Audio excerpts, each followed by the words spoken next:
Hi friends, I'm Isaac, the children's pastor at Trevecca Community Church, and we are so glad you are joining us today to discover what God has to say for us. Each week we'll be streaming our service live from the sanctuary just for you. Come along with us as we discover who God is and what God has to say for us.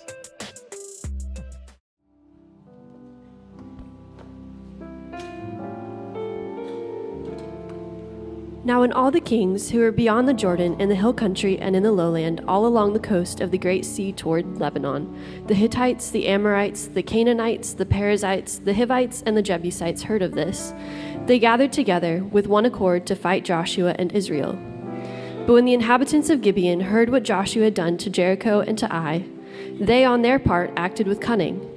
They went and prepared provisions and took worn-out sacks for their donkeys and wineskins, worn out and torn and mended, with worn-out patched sandals on their feet and worn-out clothes. And all their provisions were dry and moldy.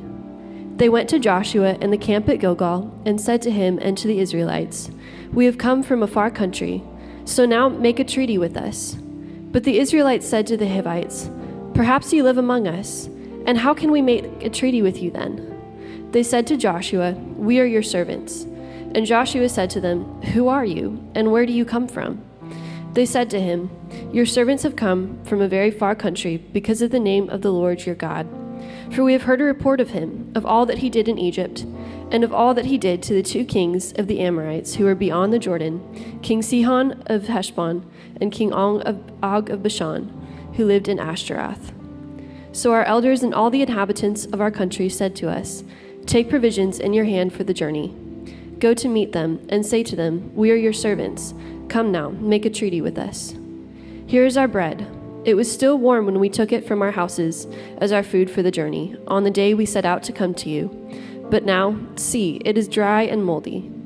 These wineskins were new when we filled them, and see, they are burst, and these garments and sandals of ours are worn out from the very long journey." So the leaders partook of their provisions and did not ask direction from the Lord. And Joshua made peace with them, guaranteeing their lives by a treaty, and the leaders of the congregation swore an oath to them. But when 3 days had passed, after they had made a treaty with them, they heard that they were their neighbors, and they were living among them. So the Israelites set out and reached their cities on the third day. Now their cities were Gibeon, Shapira, Beeroth, and Kiriath-Jearim. But the Israelites did not attack them, because the leaders of the congregation had sworn to them by the Lord, the God of Israel. Then all the congregation murmured against the leaders. But all the leaders said to all the congregation, "We have sworn to them by the Lord, the God of Israel, and now we must not touch them. This is what we will do to them. We will let them live, so that wrath may not come upon us, because of the oath that we swore to them." The leaders said to them, "Let them live." So they became woodcutters and drawers of water for all the congregation, as the leaders had decided concerning them. This is the word of the Lord.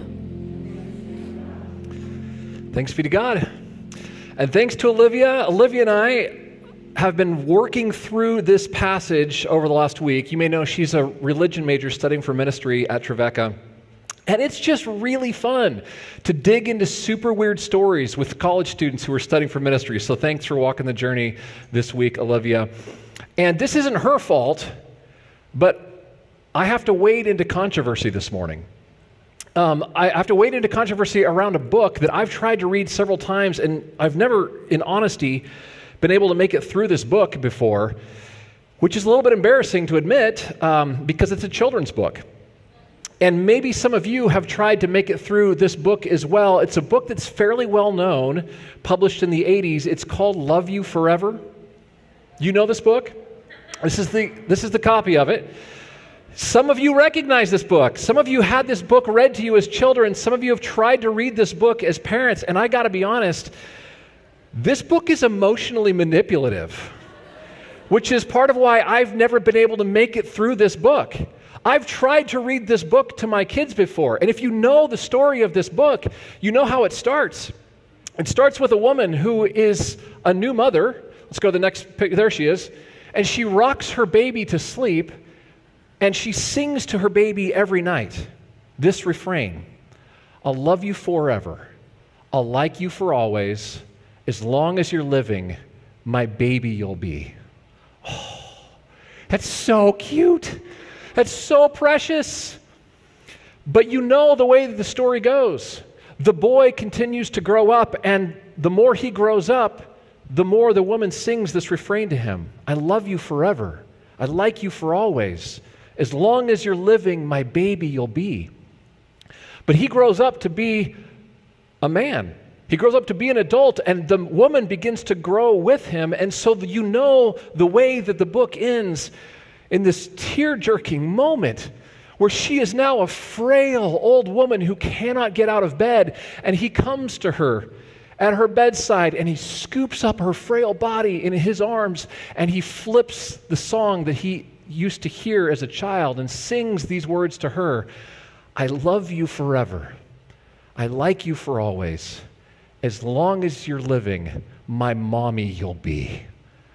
Come on. If that doesn't make you feel something, I can't help you.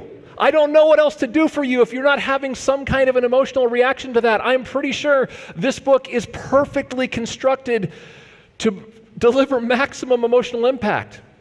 I think this is going to be a helpful book to us when the AI bots rise up to overtake humanity, and we can't distinguish between what's human and what's not. Read this book to it. If it cries, it's human. If it doesn't, it's an AI bot.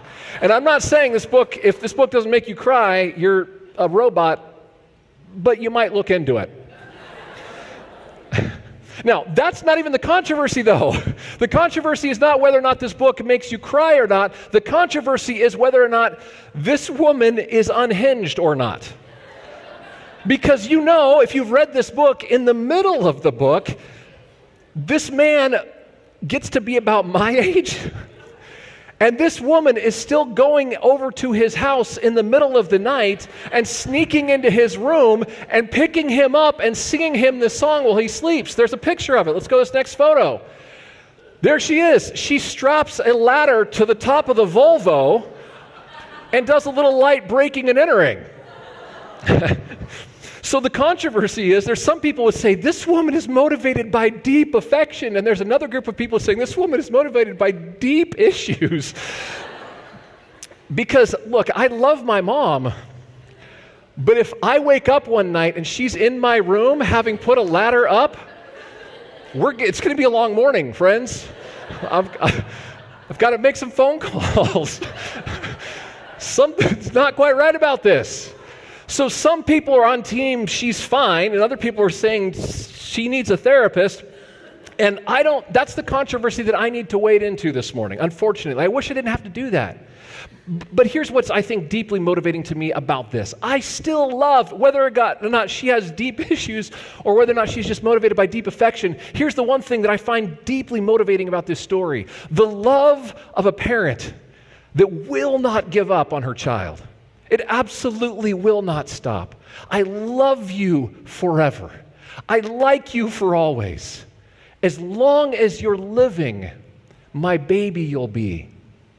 I need to admit to you today that this book has been incredibly helpful for me in understanding the book of Joshua. Because the book of Joshua, let's be honest about it, is a troubling text. I talk to a lot of students at the university who come to me and say, I don't know what to do with the book of Joshua. Can you help me with that? I was like, we have an entire course on this, and I don't teach it, so no, go away. This is not my job. Especially Joshua 9. What a weird story that Olivia read for us. A story about trickery, about a story about the Gibeonites who come to Joshua and say, actually, we've come from a long way away, and these wineskins are really old, and this bread is really moldy, and let's enter into a treaty together. What is the connection here between all of this? The book, I Love You Forever, has been deeply helpful for me to understand what's going on with the book of Joshua as a whole, and with Joshua 9 and 10 in particular, and here's why. I think the way that we can make sense out of the book of Joshua is to read it according to one Hebrew word that is a constant throughout the entire Old Testament. The theme definitely shows up in the New Testament as well, but in the Old Testament, it shows up over and over and over again. It's a Hebrew word that we translate in English as to steadfast love, but that doesn't do it justice.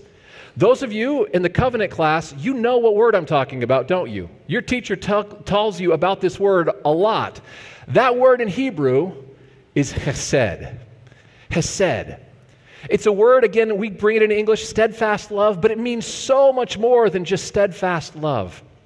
This is a word that means deep love. It's loyalty, and it's kindness, and it's goodness, and it's mercy, and grace, and faithfulness. It's the word that shows up in Exodus when God says to Moses, "Here's who I am. I am the God who is merciful and gracious, abounding in steadfast love, hesed, and faithfulness." It's the word that shows up over and over and over again in the Psalms when the psalmist sees the world and it's not the way that it's supposed to be, and the psalmist has his back against the wall and life is falling apart. Nothing is the way that it's supposed to be. They're living in exile. And oftentimes the psalmist will cry out and say, "I don't even know if you can hear me, God," in the middle of all this pain and anguish that I'm going through. And then usually there's this turn where the psalmist will say, "But still I trust in your hesed. Still I trust in your unfailing love." It's the same word that shows up in the book of Isaiah when this is what God says to the people. "My hesed, my unfailing love for you will not be shaken, nor my covenant of peace removed." If there was a way that I could paraphrase the presence of hesed throughout the Old Testament, I think this is the way that I would do it. I love you forever. I'm your God forever. You're my people for always. As long as you're living, faithful I will be. I'm your God forever. You're my people for always. As long as you're living, faithful I'll be.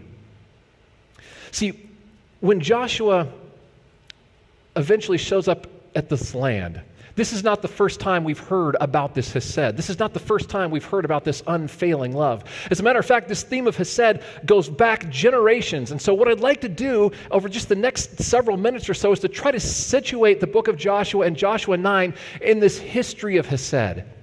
It begins all the way back here in Genesis chapter 15. Some of you know I love Genesis 15. Some of you are tired of hearing me talk about Genesis 15, but I think Genesis 15 is deeply important. I've preached entire sermons on Genesis 15, and when I told Shauna I'm going to include some Genesis 15, she said, "Of course you are."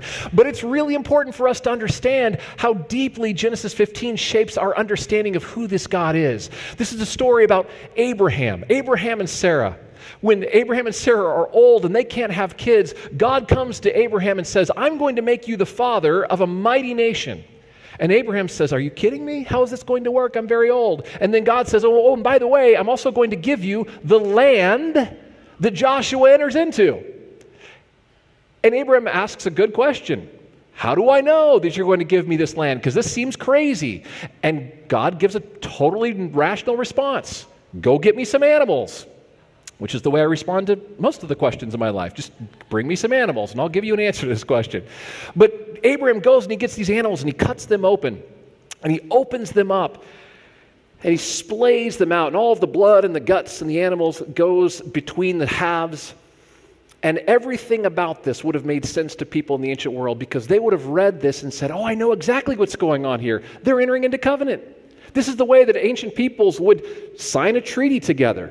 They would take an animal and they'd break it open. And the weaker of the two parties would walk down that aisleway between the two halves of the animal as if to say, "If I am not faithful to this treaty, if I am not faithful to this covenant, you can do to me what has happened to this animal." And usually the stronger of the two parties stands by and says, "Yes, go ahead, walk the aisleway." And so the blood that gets on your boots is the testimony to the faithfulness that you will exhibit in this treaty. Here's what's so amazing to me about Genesis 15. We would recognize pretty quickly frail old Abraham or God, which is the stronger of the two parties. Well, clearly this is God. Abraham should be walking that aisleway. But I think there's something that the Lord knows, that if this is about maintaining faithfulness, the faithfulness that is required is never going to be lived up to by Abraham and his descendants. And so God puts Abram to sleep. and the very presence of the Lord walks the aisle. It is almost as if to say, on God's behalf, let it be unto me as it is to these animals, if you, Abraham, are not faithful to the covenant. And we begin to hear the refrain, I'm your God forever. You're my people for always. As long as you're living, faithful I'll be. And God tells Abraham, these people, they're going to be enslaved for 400 years, but I'm not going to leave them there. And that's exactly what happens. So when we get to Moses in the story, the people are enslaved in Egypt, and God hears the cries of the people and sends Moses to them. And Moses says, I am not going to let these people lay here in slavery. They are a people of promise. And so he leads them out of Egypt into the wilderness where they don't have any provisions, they don't have any safety, they don't have any security. And we begin to see that God feeds them and provides for them and keeps them safe, preserves them as a people of promise. And you can hear the refrain, I am your God forever. You're my people for always. As long as you're living, faithful I'll be. When they eventually get to the banks of the Jordan then, they're prepared to enter into the land that was promised to Abraham all those years back, and they look into the land. And there are people who are living in the land, and this is a problem because those are people who are not living as people of the promise. See, Israel's whole vocation was supposed to be the people who live in right relationship with God and live in right relationship with one another so that they can be a people of blessing, to pour out blessing to the whole created order. This is a world that God loves, and God is going to pour out love through this people. The problem is that everybody who lives in that land is basically squatting in God's territory. They are not faithful people. They are idolaters. They want nothing to do with living in right relationship with God and living in right relationship with one another. And so as they prepare to enter the land, God is very clear and gives them this command. Do not enter into treaties with these people. These people are going to mess you up. These people are going to make you want to be like them. And if you begin to compromise with them, you're not going to be able to be the people of promise that I need you to be. Now, you can make treaties with people who live a long distance off, but don't make treaties with these people, all right? Because you're going to end up disappearing into the ether and being like them, and therefore what is going to happen to the promise. So that's what's going on in the background of Joshua 9 when the Gibeonites show up. And they say, look at this bread. We've come from so long. You see them showing up and like asking to enter into treaty with Israel. They're like, oh, it's been such a long journey. We're so tired. I mean, look at our clothes. We're worn out. Look at this bread. It was fresh when we baked it. Now it's really old. Look at these wineskins. They were supple when we left, months ago on this long journey that we took, right? We all together on this. In fact, this is all a trick. It was all a ruse to make it seem like they'd come from a long way away so that Israel would enter into a treaty with them. These are the people they're not supposed to enter into a treaty with. But Joshua 9 says that the people didn't ask the Lord. They just looked at the provisions and said, okay, let's enter into a treaty. And they do. It doesn't take very long. 3 days later, they figure out, these people tricked us. And so Joshua goes to them and says, what's the deal? Why did you trick us? And the answer is pretty self-evident. Well, we've seen what your God has done to all the cities around us. We saw what your God has done to Ai. We've seen what your God has done to Jericho. We didn't want to end up like them. Now, there's a deep kind of question here about what kind of a story this is. Is the story of Joshua a story of conquest? Is it the story of a people who are set on military dominance and they're really willing to go in and wipe out anyone that they find in their way? Or is this more of a story about a God who refuses to give up faithfulness to these people? I think what takes place here in Joshua chapter 9 is God trying to preserve these people and saying, you're the people of promise. I'm going to bless the world through you. So don't sell out to be like them. Don't enter into treaties to be like them. Don't let anything stand in the way that's going to pull you away from intimacy with me, including these people. The problem is now Israel has entered into a treaty with the Gibeonites.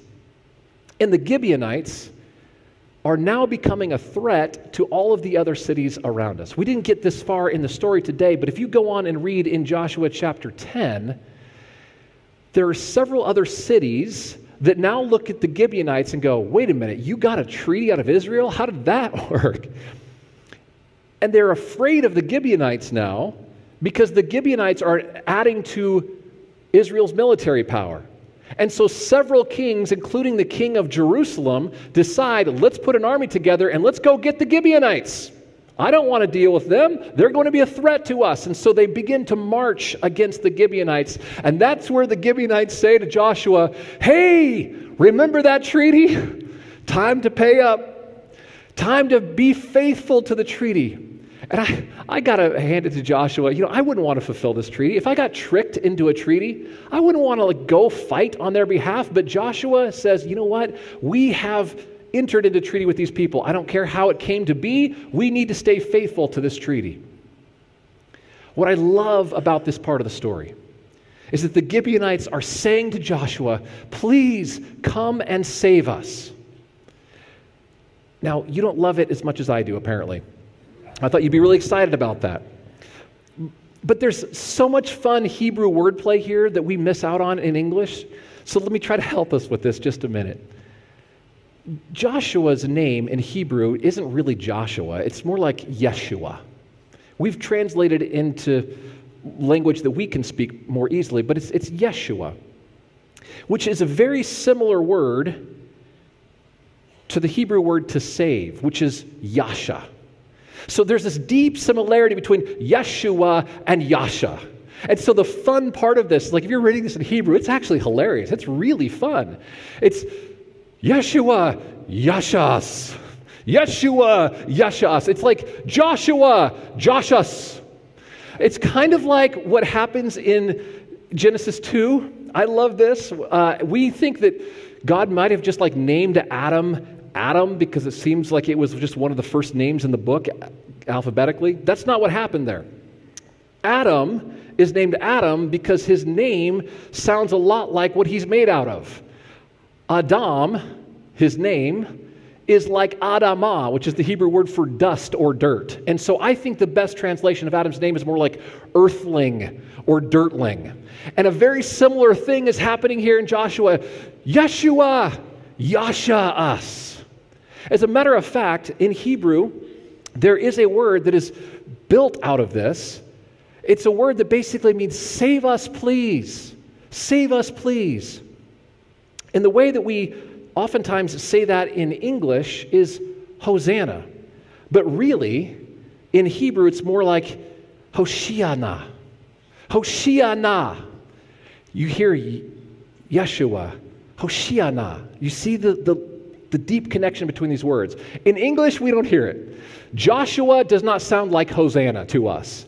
In Hebrew, it totally makes sense. Yeshua, Hoshiana. So here come the Gibeonites calling out to Joshua to save them. And you know what Joshua does? He goes right for it. He says, of course, I'm going to make good on this treaty. And the same God who has gone before Israel in every single battle before them also goes before the Israelites in this battle. As a matter of fact, Joshua tells us that when Joshua leads the people in this battle against the king of Jerusalem and all of his buddies, a great hailstorm overtakes the battle, and hail kills more soldiers than the Israelites do. The God who is staying faithful to the people is still going in front of them. And I think what we begin to hear is a subtle refrain throughout this story. I'm your God forever. You're my people for always. As long as you're living, faithful I'll be. Joshua wins the battle. God goes ahead of them. The hailstorm comes. And this is a part of the story that I think is probably disturbing to us. But they capture all 5 of the kings who had banded together against the Gibeonites. And they've got them all captured in a cave, and Joshua gives orders for the kings to be brought out. And he says, I know this is disturbing, but we're going to kill these kings. And so he gives orders for the king of Jerusalem to be killed. And after the king of Jerusalem is killed, his body is lifted up on a stake. And it's left there for a day. And then finally, after that day is concluded, Joshua says, take him down and let's bury him in this tomb and cover it with a stone. And that's what happens.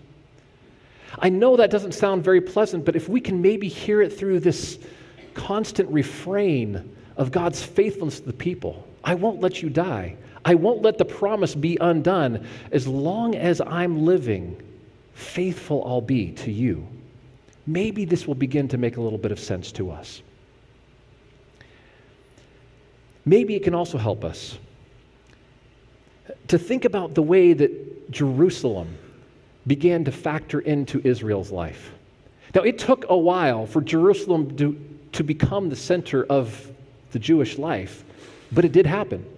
Eventually, Jerusalem is the place where the temple is built, and the temple is where God's presence would dwell with the people, and the people could dwell with God. And that's really important because now the people are living in right relationship with God and right relationship with one another, and this is the place of blessing. This is where all of the connection is flowing and pouring out over all of creation.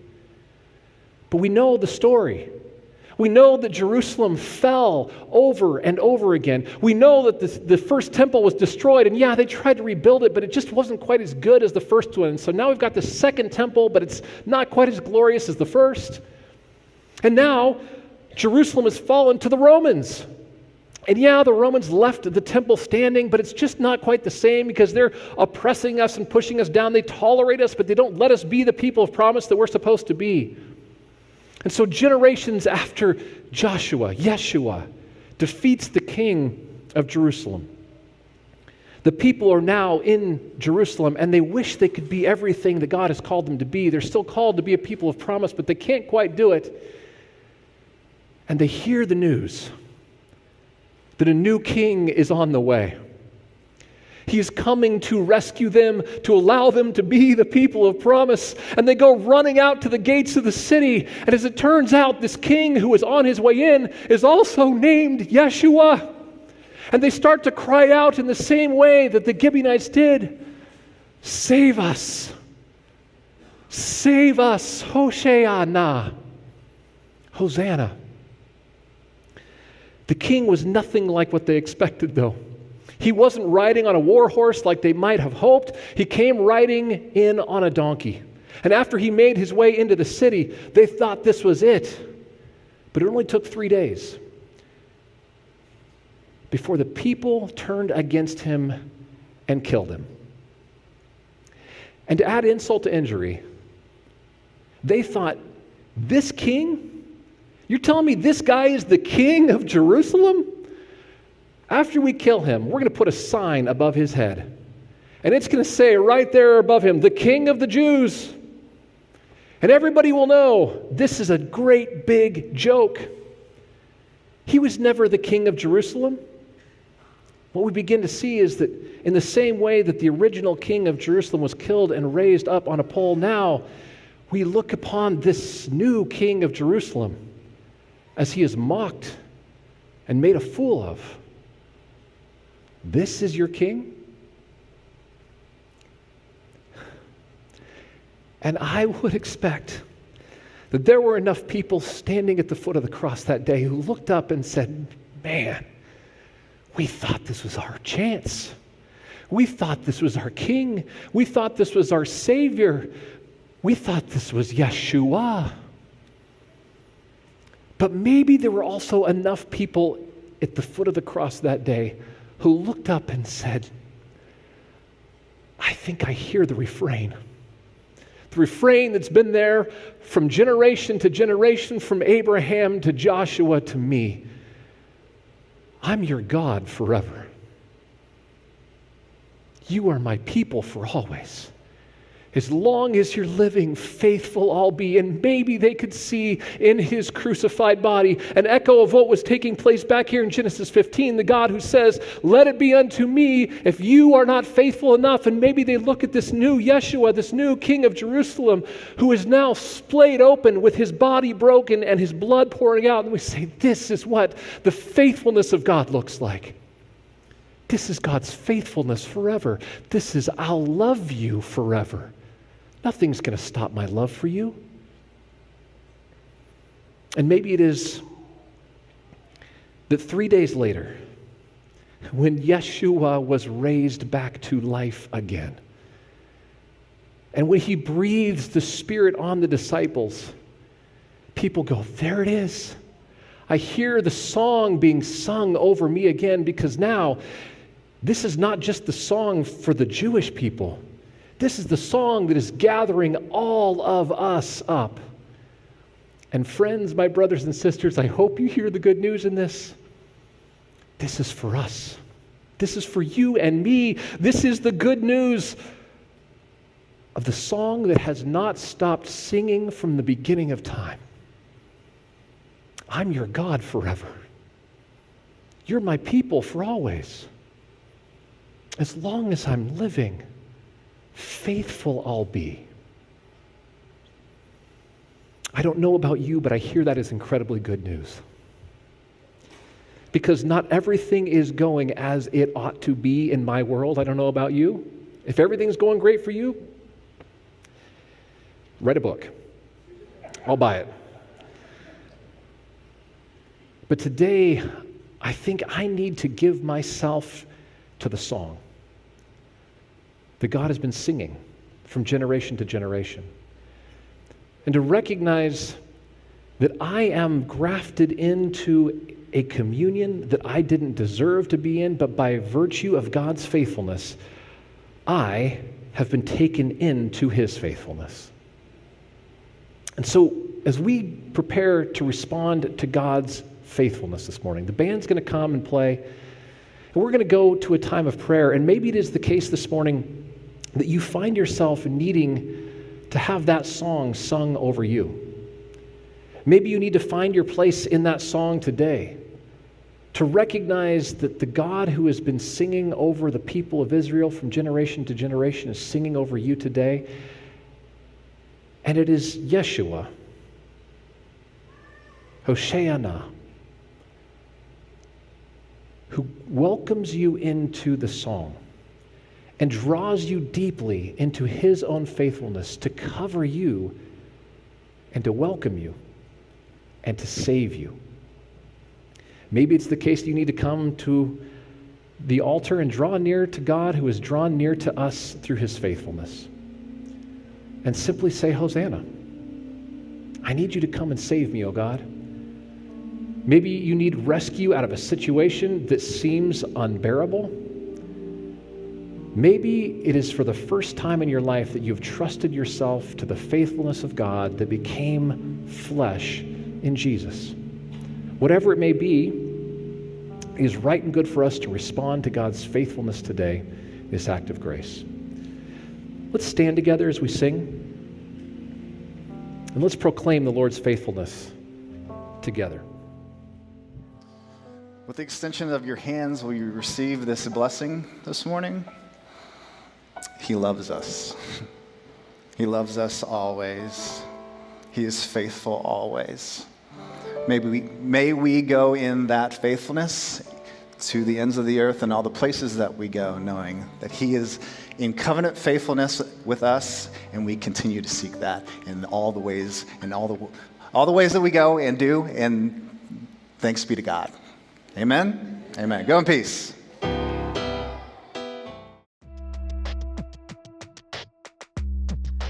Thanks for tuning in. Remember, you can always join us in person in our sanctuary, 10:30 on Sunday mornings, live on our YouTube channel or on our sermon podcast. If you'd like to give, you can do so at trevecca.church/give. All of our other resources can be found on our website. However you choose to engage, however you choose to join us, we are grateful for you, and you are loved.